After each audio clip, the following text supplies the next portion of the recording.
Mille merci pour l'honneur que vous me faites. Mille merci d'être là si nombreux. Vous êtes vraiment merveilleux. Un grand merci aux organisateurs de cette journée. Monseigneur, mes respects. Je viens vous parler de la France, de la Révolution et de l'histoire, qui est pour moi l'histoire d'une découverte, l'histoire d'une véritable conversion. Ce que je croyais savoir sur la Révolution française, jusqu'à il n'y a pas très longtemps, c'est que la Révolution française a été le soulèvement du peuple contre les privilèges indus de la noblesse et du clergé. La Révolution française a fait de la France un modèle pour le monde. Et l'année du bicentenaire, j'ai vu dans un bureau une affiche accrochée au mur qui disait que la Révolution française, 1789, était le marque-page de l'histoire. C'était une exposition allemande qui disait la Révolution, das Lesezeichen der Geschichte, le marque-page de l'histoire. Il y a un avant Révolution française et un après Révolution française. Comme la France est grande, la France de la Révolution. Que se passait-il? Oh mon Dieu. Je peux? La Révolution s'est faite parce que le roi défendait les privilégiés et le roi a trahi le peuple. La prise de la Bastille marque le début d'un processus qui a vu l'émergence du peuple. Croyez-moi si vous voulez, faites-moi plaisir, croyez-moi, jusqu'à il n'y a encore pas très longtemps, j'ai été persuadée que c'était ça la vérité, parce que depuis très jeune, et j'étais à la communale, on m'a inculqué ces mensonges comme autant de vérité. J'ai revisité l'histoire de France, j'ai revisité l'histoire du XVIIIe siècle et bien évidemment je suis arrivée à revisiter l'histoire de la Révolution. Et j'ai découvert un aspect méconnu et je voudrais vous faire une suggestion. Si avant de parler de la Révolution, nous parlions de la dette, ça vous dit quelque chose? La dette. Eh bien c'est de ça dont je vais vous parler. En 1720, c'est-à-dire 5 ans après la mort du grand roi, Louis XIV, le système de l'eau, qui s'est soldé par une faillite retentissante, avait tout de même permis de réduire de 50% la dette que le grand roi avait laissée à la France, une dette due aux guerres calamiteuses qui avaient marqué la fin de son règne. Mais il n'était pas responsable de la calamité, il en était juste responsable de sa résolution. La dette, à la fin du système de l'eau, était passée de 80 millions de francs, ou de livres, comme on disait à l'époque, à 48 millions.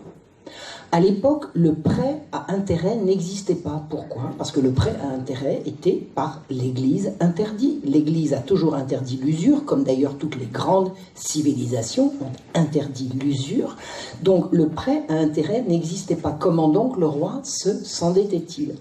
Eh bien, une partie substantielle de la dette était constituée par des rentes que le roi de France versait en échange de capitaux que les particuliers lui versaient. Quand le roi ne pouvait plus rembourser les capitaux qu'on lui avait avancés, tant qu'il le pouvait, il augmentait les impôts. Une gestion saine et rigoureuse des finances publiques amenait peu ou prou à l'équilibre. On faisait baisser la dette et l'équilibre pouvait repartir. Mais survienne une guerre, l'équilibre était rompu et l'obsédant processus de la dette était enclenché. Et l'histoire du XVIIIe siècle est l'histoire de cette dette. L'hôtel de ville de Paris était le lieu où étaient versés les arrérages des rentes. Vous aviez donné votre argent au roi, il n'était pas question de prêter, vous donniez votre argent au roi et il vous versait des rentes, et les rentes étaient payées par l'hôtel de ville de Paris.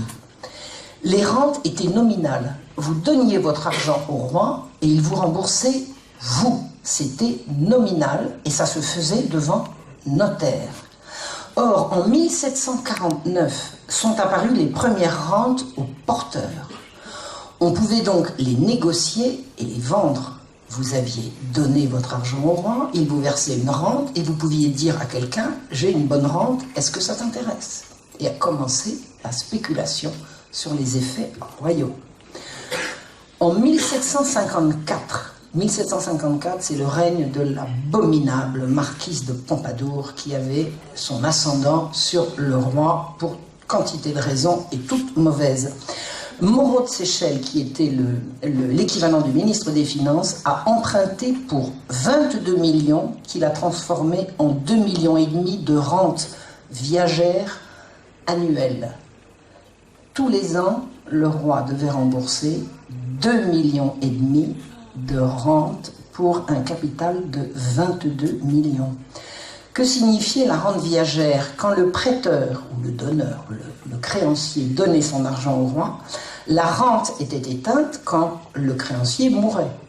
Je donne mon argent au roi, il me verse une rente, je meurs, la rente s'arrête. C'est la rente viagère. Donc, tant que le créancier est vivant, le roi paye. La Pompadour était issue de ces milieux d'argent. Je ne vais pas vous faire une leçon sur la Pompadour, mais elle a été quasiment conçue pour être mise dans le lit du roi, et elle a été conçue dans un milieu de financiers qui voulaient s'enrichir aux dépens de la France, et notamment du roi de France, Louis XV. Année après année, les emprunts se sont succédés et la dette s'est alourdie.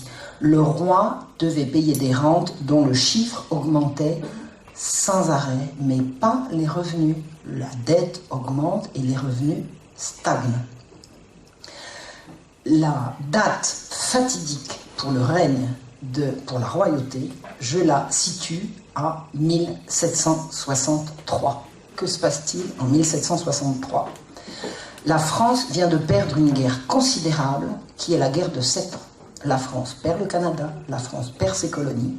Quand on perd la guerre, on doit la payer à ses propres frais. Quand vous avez gagné la guerre, vous la faites payer par les vaincus. Quand vous l'avez perdue, c'est vous le vaincu, c'est vous qui devez payer la guerre, la dette. Et la dette était déjà considérable. Et la guerre de 7 ans s'est soldée par un désarroi du trésor. Et le roi a dû de nouveau emprunter, mais pour emprunter, c'est-à-dire pour convaincre les gens qui ont de l'argent de le prêter au roi, il faut leur faire de bonnes conditions. Si vous avez de l'argent et que le roi dit « je le veux », ben oui, majesté, je veux bien vous le donner, mais il va falloir m'en promettre. Et donc, pour avoir de l'argent, il faut faire de bonnes conditions. Et en novembre 1758, c'est-à-dire quelques années avant, était paru un nouvel emprunt du roi, remboursable en rente viagère, mais non pas sur une tête, mais sur plusieurs têtes. C'est-à-dire que vous avez de l'argent, vous le donnez au roi, et vous allez dire « sur ma tête ». Non, pas sur ma tête, sur la tête de mon fils, disons. C'est-à-dire que si vous prêtez de l'argent sur votre tête, vous avez de l'argent, vous avez entre 50 et 60 ans, admettons, vous avez une espérance de vie, elle est maximum d'une vingtaine d'années. Mais si pour avoir de l'argent, le roi accepte que la dette soit gagée sur la tête de votre fils ou de votre petit-fils, le poids de la dette va singulièrement s'alourdir. Et quand la dette n'est pas constituée sur une tête, mais sur plusieurs, on va rentrer dans un cycle de folie qui va ruiner le trésor royal.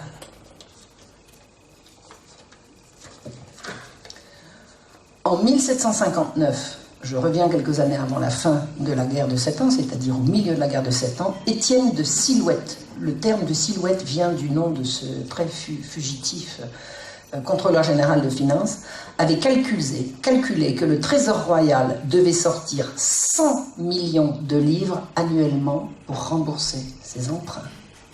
En 1720, la dette était de 48, on est arrivé à 100 annuels.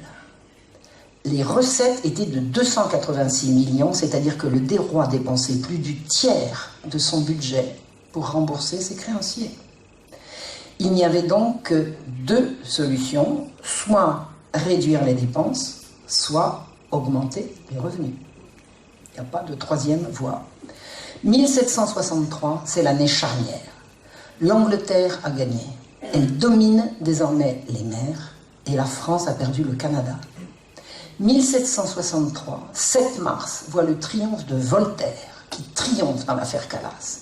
Voltaire réussit par une série de mensonges éhontés à faire croire que la justice du roi a injustement condamné un protestant uniquement parce qu'il était protestant, sous prétexte qu'il aurait été reconnu coupable d'avoir tué son fils. J'ai mis le nez dans le dossier, j'ai étudié de fond en comble. Calas a véritablement tué son fils. Je ne pense pas qu'il l'ait fait volontairement, il a effectivement tué son fils.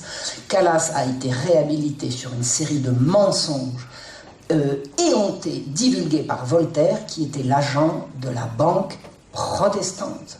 Voltaire était l'agent de la banque protestante.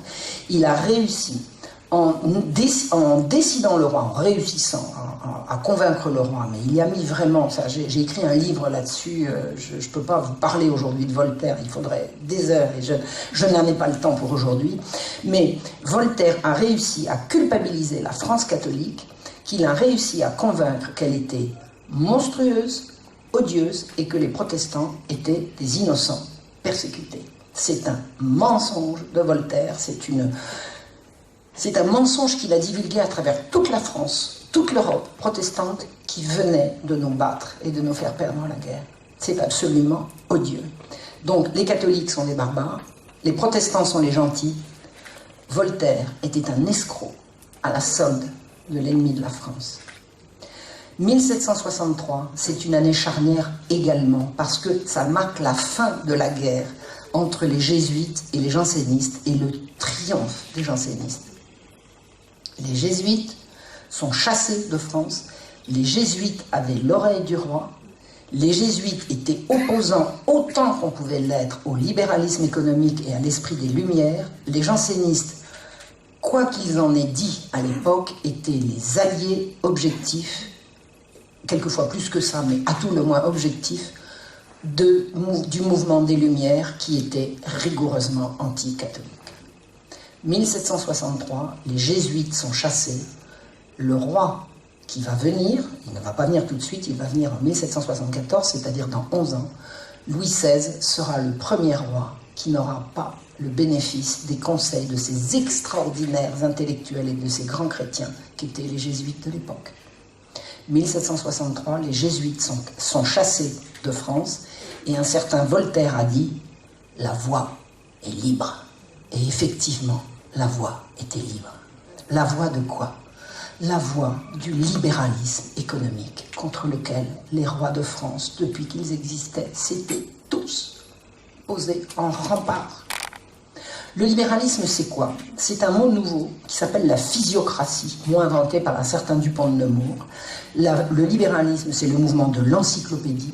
Le libéralisme, c'est une théorie divulguée par un certain François Quesnay, charlatan qui se fait passer pour médecin, proche de la Pompadour, donc proche du roi. Et ces gens sont des fous qui veulent démontrer l'évidence. Voyez-vous, plus belle imbécilité que de vouloir démontrer une évidence. Une évidence se démontre d'elle-même, ou alors ça n'est pas une évidence. Et les physiocrates étaient des gens qui voulaient démontrer l'évidence que pour que tout le monde s'enrichisse et que tout le monde aille bien, il faut laisser faire, laisser passer. C'est-à-dire briser toutes les défenses des petites gens et des producteurs que les rois de France, depuis qu'ils existaient, avaient opposé à la barbarie économique. Économie, excusez-moi, je fais un contresens. L'économie est un mot inventé à l'époque. Économiste ou physiocrate, c'est l'équivalent. Donc, l'expérience libérale va se jouer à ce moment-là. On explique au roi, on ne peut pas augmenter les impôts, on ne peut pas rembourser les dettes, il faut augmenter les revenus, et pour augmenter les revenus, il faut laisser faire, laisser passer. Et c'est là qu'a lieu la première expérience libérale de libre circulation des subsistances. Le pain du peuple, qui était pour le roi absolument sacré, va devenir une marchandise comme une autre. Au lieu que le pain du peuple se vende au peuple d'abord et aux marchands ensuite, sur les places de marché sous la surveillance de la police du roi, le pain du peuple, la substance du peuple, va pouvoir être acheté par n'importe quel commerçant directement chez le producteur et vendu au prix qui lui conviendra et qu'il réussira à le payer n'importe où. Une série d'émeutes se déclenche à travers toute la France. Le roi a-t-il pu vouloir une chose pareille? Hélas. Hélas. Je ne sais pas s'il l'a voulu, en tout cas il l'a signé. Pour le ministre en charge de cette réforme absolument insensée s'appelait Laverdy. Il a succédé à un certain Bertin. Bertin a mis les choses en place et ensuite Laverdy l'a fait appliquer. Et le 25 mai 1763, les grains ont commencé à circuler librement dans le pays en même temps qu'on abolissait la police des grains. Que croyez-vous qui s'est passé? Les prix des grains, donc du pain, ont flambé. Il y a eu des émeutes partout en France. Les gens disaient, le roi ne peut pas avoir voulu ça, ça n'est pas possible. Hélas. En 1768, 5 ans plus tard, se tient au Parlement de Paris une assemblée générale de police. Un certain Lepelletier, dont les successeurs se distingueront particulièrement mal dans l'histoire, ça sera encore un autre sujet, dit à cette assemblée générale de police, une foule d'écrivains, suivez mon regard, ce sont les encyclopédistes, c'est Diderot, c'est Voltaire, c'est d'Alembert, ce sont tous ces fous, une foule d'écrivains qui n'a ni la mission ni le pouvoir d'exprimer la volonté publique, prétend être son organe en exaltant le système le plus incongru au sujet de sa subsistance. Et le chancelier Séguier dit, il faut nourrir le peuple et non enrichir quelques marchands. On appellera ces opposants au libéralisme des privilégiés, et le mot fera florès. Fin 1769, la dette continue de se creuser. Arrive aux finances un certain abbé Terray. Il rétablit la police des grains et interdit l'exportation des blés. Mais en même temps, il réduit drastiquement les droits des rentiers.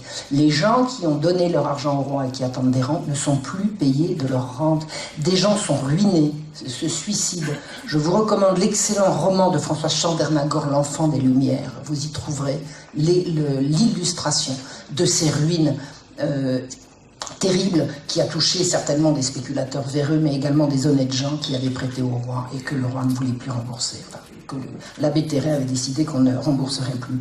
Le crédit du roi est au plus bas. Si le roi ne paye plus ses rentes, on ne lui prêtera plus d'argent quand il en voudra.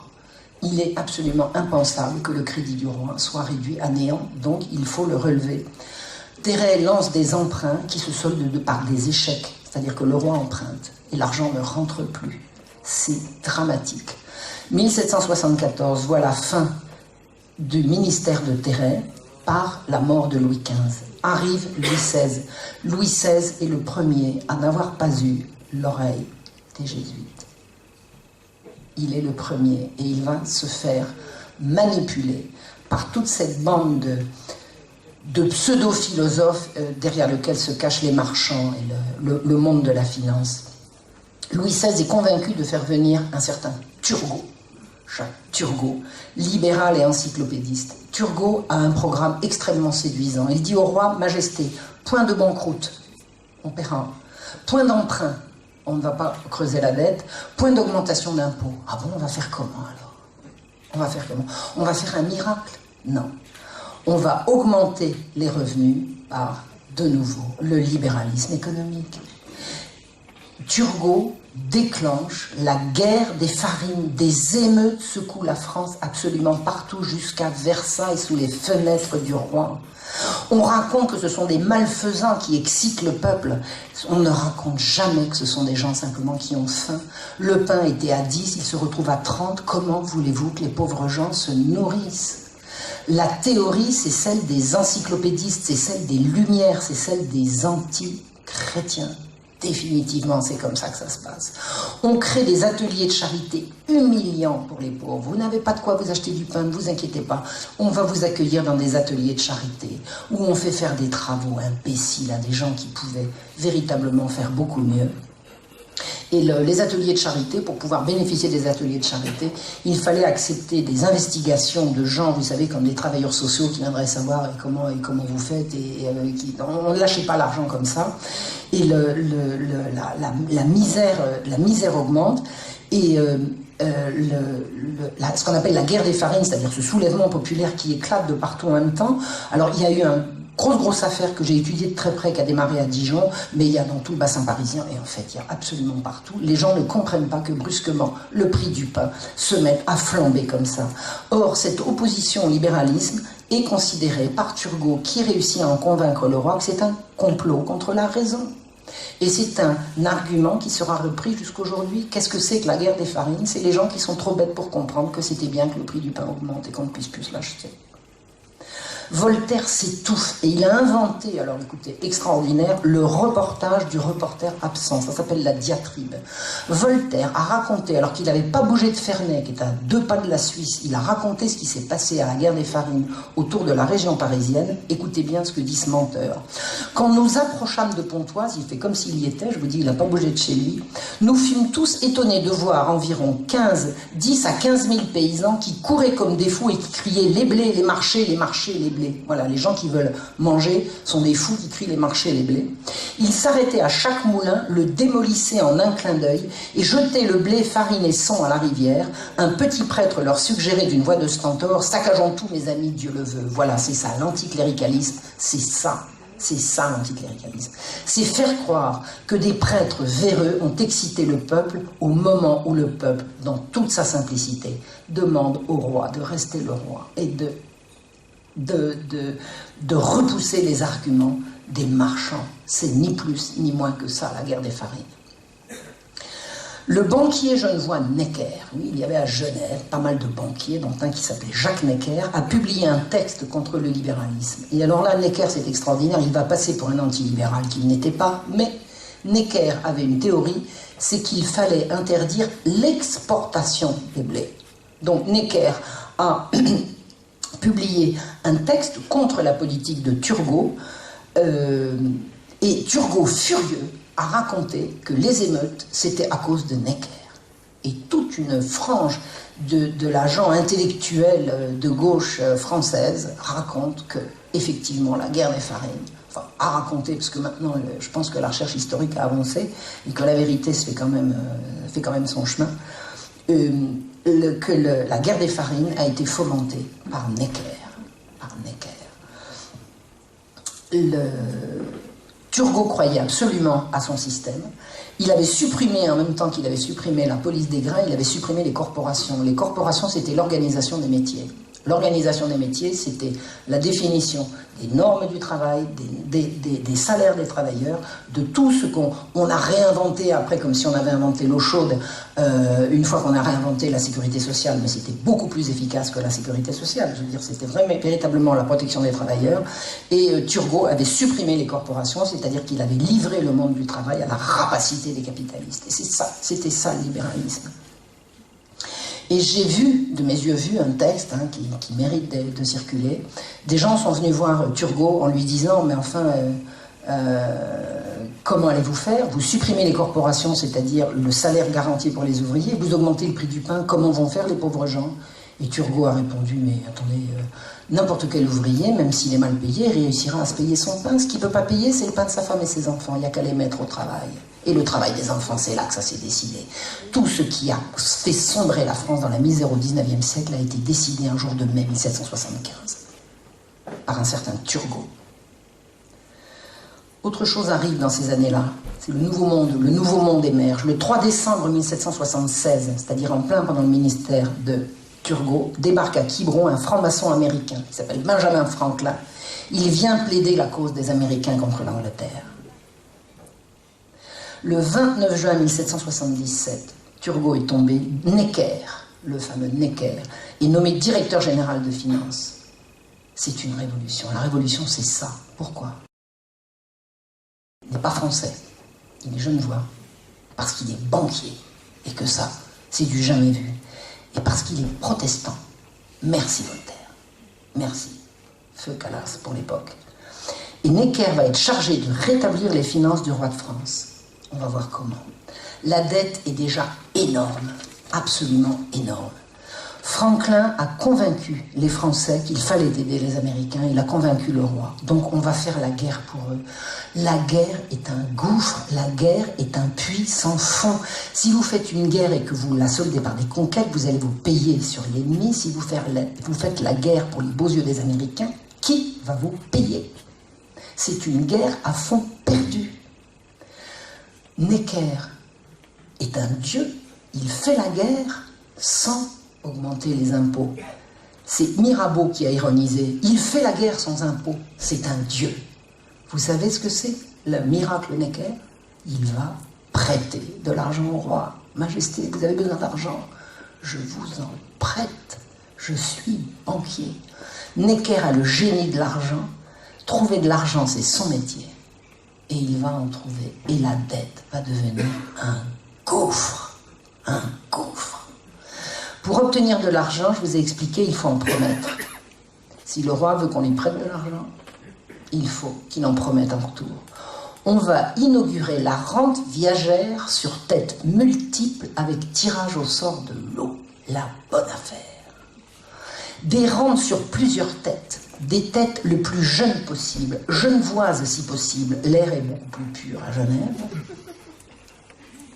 Et à la longévité assurée, on les prend préadolescentes. Le roi va payer des rentes à des gens qui se sont constitués des dettes sur 30 jeunes filles. 30 jeunes filles. Si une meurt, on n'éteint que 1/30 de la dette. Dans la rente viagère d'origine, quand le créancier meurt, la dette est éteinte. Là, si une tête meurt, il en reste 29. 29. Les rentes sont à jamais, c'est dans le contrat, exemptes de toute retenue ou impôt. Le public se rue sur les rentes et le roi va se ruiner. Les anciennes rentes viagères sur la tête du créancier duraient environ 20 ans. Les nouvelles vont atteindre 60 ans. 60 ans de dettes à payer tous les ans. Necker en crée en série.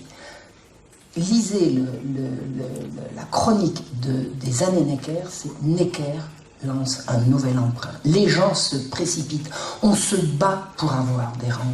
En moins de 5 ans, Necker a emprunté 530 millions de livres. À quoi s'ajoute le précédent déficit? C'est le prix de la guerre en Amérique. Parce qu'il faut payer la guerre en Amérique. Pour le bénéfice de qui? Qui a bénéficié de la liberté américaine? La France continuera de payer cette dette jusqu'en 1885. 100 ans et 4 révolutions plus tard. La France sera encore endettée de la guerre en Amérique. Necker a été l'homme des intérêts privés contre le Trésor. Necker a fait des emprunts pour le bénéfice de ses clients et pas pour celui du roi de France. Il a une réputation totalement surfaite d'humanisme. On a dit que Necker était un humaniste parce qu'il était contre l'exportation des grains. Il n'a jamais été contre la libre circulation des grains, qui était la ruine du peuple. Il passera pour avoir été populaire. Populaire auprès de qui? Ça, alors la popularité des personnages d'Ancien Régime, croyez-moi, c'est extraordinaire. Qu'est-ce que la popularité d'un Robespierre, par exemple? C'était la popularité des tribunes. Et la popularité d'un Necker, ben, c'était la popularité auprès des rentiers. Ah oui, les rentiers aimaient Necker. Necker leur avait promis des 1000 et des 100, et il était celui qui leur assurait que le roi paierait ses arrérages. Il aura été populaire auprès des gogos qui auront cru à la propagande cornée par sa femme et sa fille. Necker avait une femme, la belle Suzanne, et une fille, la future Madame de Staël, qui passaient leur journée à dire du bien de leur héros qui ruinait la France. Si le roi renvoie Necker, les rentiers vont trembler. Qui a payé les rentes? Necker était la garantie. En 1783, la France et l'Angleterre signent un traité de paix qui met fin à la guerre d'Amérique. Et ce traité de paix prévoit un traité commercial. Un certain Dupont de Nemours est aux commandes de ce traité. C'est un physiocrate, c'est lui qui a inventé le mot physiocrate. Il est adulateur de Turgot. Dupont de Nemours est fou de Turgot. Turgot est son dieu, Turgot est son maître. Dupont de Nemours est protestant. Il se revendique cosmopolite, c'est-à-dire que la France, il s'en fiche. Il est pour le progrès avec un grand P. Et il explique, c'est une erreur dangereuse que de vouloir fabriquer chez soi tout ce qui se fabrique ailleurs, parce que le commerce ne se soutient que par des échanges et que ces échanges sont impossibles quand une nation veut tout donner et ne rien recevoir. Vous savez ce qu'il prépare avec ça? Un traité de libre-échange entre la France et l'Angleterre. On fait la guerre contre l'Angleterre pour l'Amérique et on signe un traité de paix avec l'Angleterre qui va inclure un traité de libre-échange. Ce traité est signé en septembre 1786. C'est ce qu'on appelle le traité Eden-Renval. Il avait été annoncé en 1783 et il est effectif en 1786, dans 3 ans la Révolution. Regardez comme les choses avancent. Dupont de Nemours est l'instigateur, l'inspirateur de ce traité. Devant l'indignation face à l'afflux de produits anglais bon marché qui vont réduire au chômage les producteurs français, il répond en citant l'Évangile, le culot. Il dit « ôtez ces liens et laissez-le aller ». Qu'est-ce que c'est que les liens dont il est question dans l'Évangile? C'est les liens du lépreux, Lazare, ressuscité par Jésus. Alors que ôter ces liens et laisser-le aller, c'était les liens du commerce, laisser aller le commerce. Il se sert d'une allégorie du commerce personnifié en ami de Jésus. C'est ça, bonne idée. Le commerce est l'ami de Jésus, et Jésus a ressuscité le commerce. L'arnaque. Il dit il faut laisser entrer les produits de ceux qui savent mieux faire, comme si les Anglais savaient mieux faire que les Français. Non, les Anglais ne savent pas mieux faire que les Français, mais ils savent faire moins cher, parce que les Anglais font travailler les enfants, et qu'en France, on ne fait pas encore travailler les enfants. Donc les Anglais vont envahir la France par des produits, vont submerger la France par des produits moins chers, fabriqués par des enfants esclaves. La foudre s'abat sur la France. Des milliers d'ouvriers sont au chômage et quittent les villes pour entrer à la recherche du travail. Le roi n'a même pas les moyens d'envoyer des secours aux villes qui supplient qu'on leur vienne en aide. C'est l'hiver, il n'y a pas de travail. Va-t-on mourir de faim au plus puissant royaume d'Europe, la France? On voit des ouvriers à demi-nus mendier dans les villes et de village en village pour quémander un morceau de pain. Là où la misère n'était pas encore à Paris, elle se montre au début de l'hiver 88. L'hiver 88, dans 6 mois, la catastrophe. La France est au chômage à cause du traité Eden-Renval. On crée partout des ateliers de charité humiliants pour faire des routes ou détruire de vieux remparts inutiles. Vous êtes un ouvrier, vous êtes incorporé, vous avez un métier, vous avez un savoir-faire, et on vous paye une misère à démonter des vieux remparts et à casser des cailloux. Ces hordes de malheureux seront les foules de la Révolution française. Pour régler le problème de la dette, il y a autre chose qu'on va faire. On va convoquer les notables à qui on va demander des conseils. Le roi est encore le roi, il tranchera. Donc les notables vont donner leur avis et le roi tranchera. Le 22 février 87 s'ouvre la première séance. Et que propose-t-on à l'Assemblée des notables? Augmenter les impôts. Ils ne sont pas d'accord. Augmenter les revenus. Ah, on est d'accord.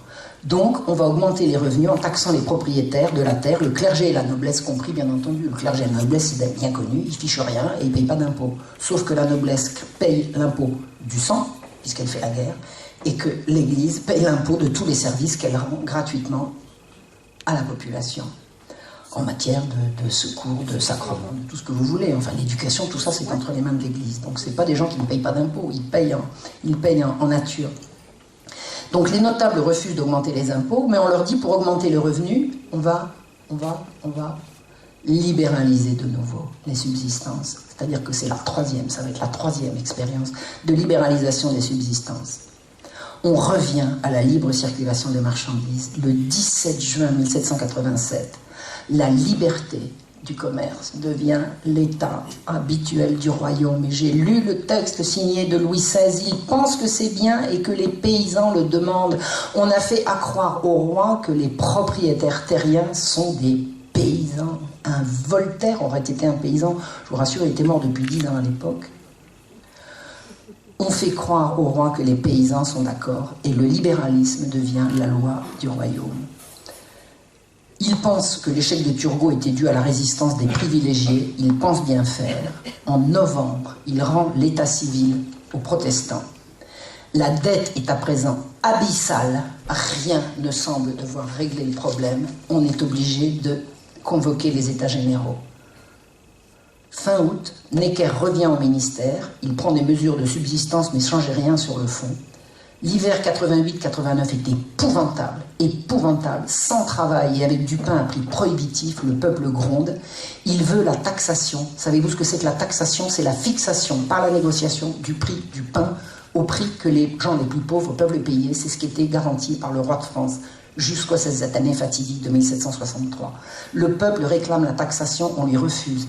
Des émeutes de la faim sont réprimées partout partout et mollement réprimée par les autorités qui ne veulent pas tirer dans le tas. La police du roi ne tire pas sur le peuple qui a faim. Donc qu'est-ce qui se passe? L'anarchie en découle, tout devient permis. Si les émeutes ne sont pas réprimées, qu'est-ce qui se met derrière les émeutiers? Les brigands, les pillards. La France sombre dans le chaos. Les États généraux se réunissent le 5 mai 89 et le 17 juin, ils s'autoproclament l'Assemblée nationale. Ça s'appelle un coup d'État. Un coup d'État. À Paris, 10 000 chômeurs sont occupés en ateliers de charité. Le blé est hors de prix. Blé hors de prix plus chômage, le mélange est explosif. Les ouvriers parisiens n'ont pas voté aux États généraux. L'hôtel de ville s'est débrouillé sans eux et a fait voter les marchands. L'agitation est menée de main de maître au Palais Royal par le duc d'Orléans, grand maître du Grand Orient de France et cousin du roi. Le 9 juillet 1789, il réunit 100 députés amis chez lui qui jurent de ne rien négliger pour conduire le duc d'Orléans, ce prince immortel, au sommet des gouvernements. On prépare la chute de la royauté. Tous les éléments sont prêts. Il s'agit de renverser le trône. Tous les invités prêtent le serment de fidélité demandé par l'abbé Sieyès. On prépare l'émeute pour le 13, elle aura lieu le 14. Le roi a eu vent que Necker faisait partie de cette coalition et immédiatement il le renvoie. Mais si on renvoie Necker, qui va payer les rentes? Qui va payer les rentes? Surtout pas de banqueroute, il faut que le roi paye. C'est le signe de l'insurrection. Elle aura lieu le 14 juillet. Le 14 juillet, écoutez ce qu'a écrit Antoine Rivarol. 60 000 capitalistes et une fourmilière d'agioteurs ont décidé la révolution. Ils voulaient que M. Necker régnât pour les payer, qu'on essayât d'une révolution pour les payer, que tout fût renversé pourvu qu'on les payât. Ils ne concevaient pas que l'Assemblée nationale fût autre chose qu'un comité de finances. Mirabeau célébrera le bienheureux déficit et cette dette publique qui a été le germe de notre liberté, et permettez-moi d'ajouter, de notre malheur. La prise de la Bastille a été une émeute de rentiers qui ont recruté pour leurs basses œuvres des ouvriers au chômage et au ventre creux.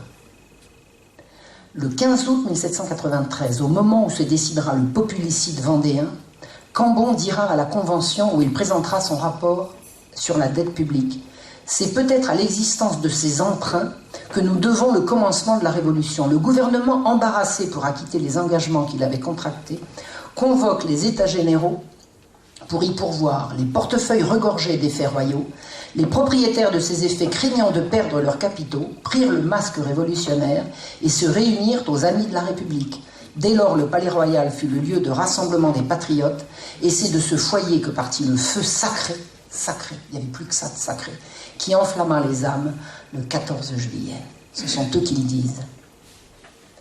Des rentes viagères, et là je vais en terminer ici, des rentes viagères avaient été constituées sur la tête du roi, de la reine et du duc d'Orléans, tête présumée protégée contre le risque d'une mort prématurée, comme la tête des jeunes filles de Genève. Quand ces trois têtes tombèrent, le nouveau pouvoir éteignit en 3 coups successivement 400 000, 200 000, 250 000 livres de rente annuelle, près d'1 million d'économies par an. Il n'y a pas de petit profit.